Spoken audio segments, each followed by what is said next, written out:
इसके बाद नाजरीन, जो आपने थंबनेल में देखा कि 90% लोग ये गलती लाजमी करते हैं, वो गलती क्या है? वो गलती है order of blood draw. Order of blood draw क्या है? ये आम पब्लिक के लिए तो बहुत नई सी बात होगी।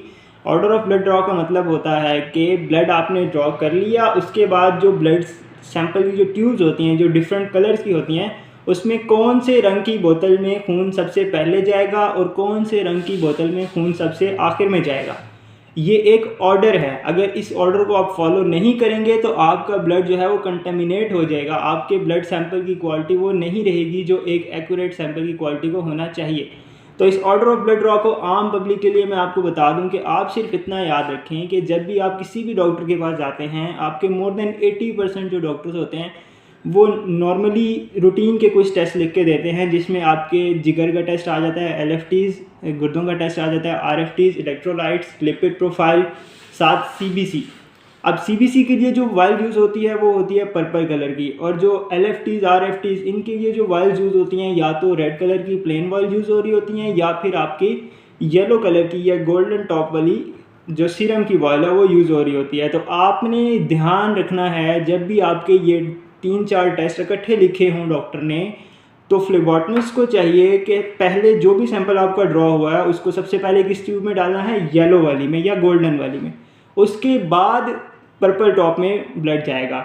ये आपका जस्ट जनरल सा मैं बता रहा हूँ। अगर मैं आपको प्रॉपर पूरा ऑर्डर जो समझाना चाहूँ तो मैं यहाँ पे पोस्टर लगा रहा हूँ, आप देख लें कि ये प्रॉपर ऑर्डर है, जिसमें आपके पास सबसे पहले ब्लड CS का सैंपल मोस्टली जो है वो टाइफाइड के जो मरीज़ होते हैं उनका सैंपल लिया जाता है। तो सबसे पहले आपने ब्लड किस में डालना है? ब्लड CS की बॉटल्स में डालना है। उसके बाद साइट्रेट जो ब्लू कलर की, अक्सर जिन लोगों के कोई प्रोसीजर होना होता है, कोई दांत निकलवाना है या कोई भी छोटा मोटा प्रोसीजर है, तो उसमें डॉक्टर अक्सर PT-APTT का सैंपल टेस्ट लिख के देते हैं। तो PT-APTT का टेस्ट जो है वो आपकी ब्लू टॉप से होता है। अगर आपका PT-APTT का सैंपल भी है, साथ में LFTs RFTs भी हैं और CBC भी है, तो फिर आपका ब्लड सबसे पहले ब्लू टॉप में जाएगा, उसके बाद येलो टॉप में, and then at the end आपका जो ब्लड है वो आपका CBC वाली वाइल में जाएगा। और अगर साथ शुगर का भी टेस्ट लिखा हुआ है तो शुगर के लिए याद रखिएगा हमेशा ग्रे टॉप यूज़ होती है, और ग्रे टॉप में हमेशा ब्लड सबसे लास्ट में डाला जाता है।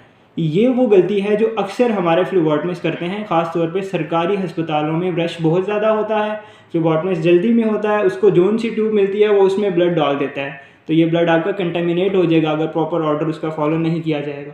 ठीक है, तो ये वो गलती है जो हमारे 80 to 90% फ्लेबॉटमिस्ट अक्सर करते हैं। अलबत्ता अच्छी लैब्स हैं, जैसे आपको मैं बता दूं कि आगा खान है, IDC है, चुगताई लैब है, इसके अलावा भी गिरदनवा में आपके जो अच्छी लैब हैं, वेल नोन लैब्स हैं, वहाँ पे जो फ्लेबॉटमिस्ट होते हैं उनको प्रॉपर इस चीज़ की ट्रेनिंग दी जाती है। उनके इंटरव्यूज़ में ये इंपॉर्टेंट क्वेश्चन होता है कि ऑर्डर ऑफ ब्लड ड्रॉ क्या है।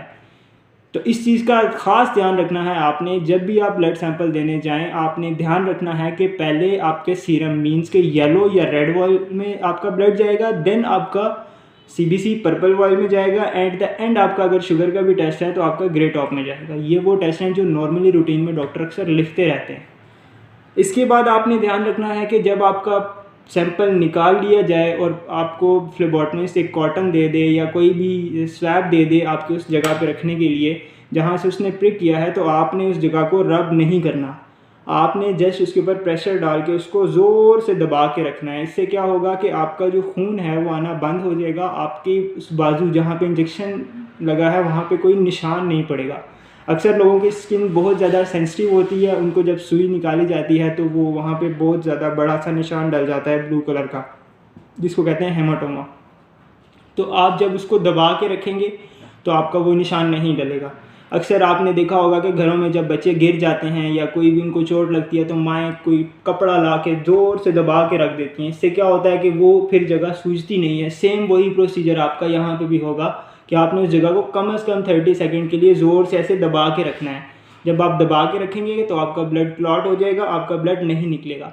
उसके बाद आपने फिर जो है वो उसके ऊपर सनी प्लास लगवा के अपनी बैंडेज करवा देनी है। ये तो हो गया ब्लड सैंपल का सही तरीका कि आपने ब्लड सैंपल निकलवाते वक्त किन किन चीज़ों का ध्यान रखना है।